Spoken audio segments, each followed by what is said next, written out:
Hey buddy, this is Mike. Excuse me. Got your quad done. The only thing that I really changed is I put this coming straight out the back. You had it looped around and then coming this way. Another thing that I'm going to undo is I'm going to undo these because it crosses over this and you can really shove all the wires underneath that little lip right there. So other than that, I mean, everything's fine. I put a control board on here. I've got some little wires hooked up here, and this, you sent me this AR, whatever it was, a 500 or I don't know, this isn't yours, but I didn't open the package, but we have AR 500s here. Anyway, so that way you can return the other one, or you can actually put it on. I don't know if it's capable of running CPPM, but anyway, this is this little receiver that we have here is just one of those Hobby King orange receivers, you know, re-shrinked and stuck up underneath there. It makes for a really clean and open look, as you can see, you know. Let's see, what else? The Fat Shark camera system. I mean, Fat Shark makes a really good goggle, but you know, there's really no way to mount this on the front of this, because this is meant for a board type camera. You really need the holder that, you know, holds that in. And you know what we do is we use a piece of foam rubber right here, and this was just a zip tie on there. That allows it to move or take an impact, you know, pretty well. And you know, it just seems to do good. And as far as the size of this, I mean, these are really good receivers, except for the fact that every time you crash, it seems like they break right here, you know, off the board, and it gives for an intermittent signal.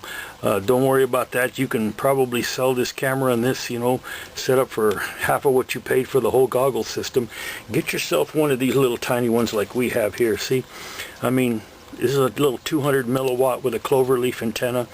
And realistically, you can't see these at 40 or 50 yards, you know, with the naked eye anyway, at the speeds that they go. And 200 milliwatts going to get you out to 300 yards. And there isn't a FPV field or any racetrack that, you know, is more than 100 yards. So 200 milliwatts is just fine. And, you know, this is 250. So but I mean, compare the size to these things, you know. It's just, you know, you can, I mean, where are you going to mount this on here, you know, that doesn't interfere with the receiver? So you know, I would suggest, as far as mounting this camera, you know, mount it on a piece of foam similar to what we have here, and get this little guy with a crappy little old cloverleaf antenna. It's going to do way better than this with the stock antenna. And as far as cameras go, you know, I would say, you know, just personal opinion is get yourself a small camera like a keychain camera, or the little Mobius camera. It's really small. You can just put some foam rubber here and mount it to the front of that for a video type camera. And but you know, a lot of these things are just personal preference. You didn't do anything wrong. I mean, it's all fine.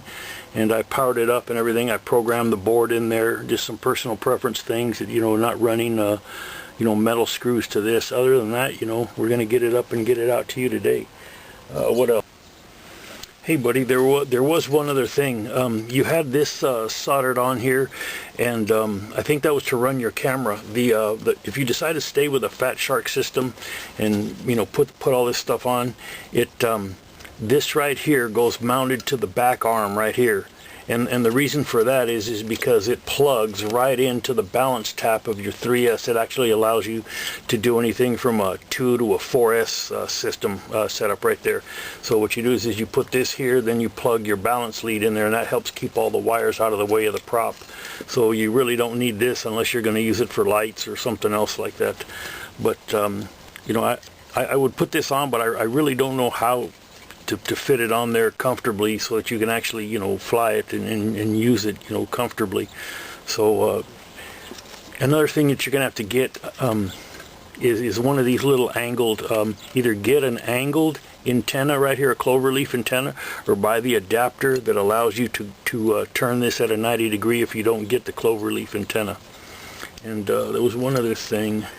Oh, as far as you know, save this little guy, because this allows you to power it, you know, with a 4S or 3S or a 2S. Although these motors and those speed controllers, when I took it apart, they only fly with a 3S anyway, so it's not going to do you any good to put a 4S on there. So you can, but we just have a little homemade little voltage regulator here that plugs into the balance tap of our little 3S battery right here, and it puts it down to like 4 volts or something like that to power these little receivers. They take anywhere from 3 to 7 volts or something like that. All right, thanks for watching.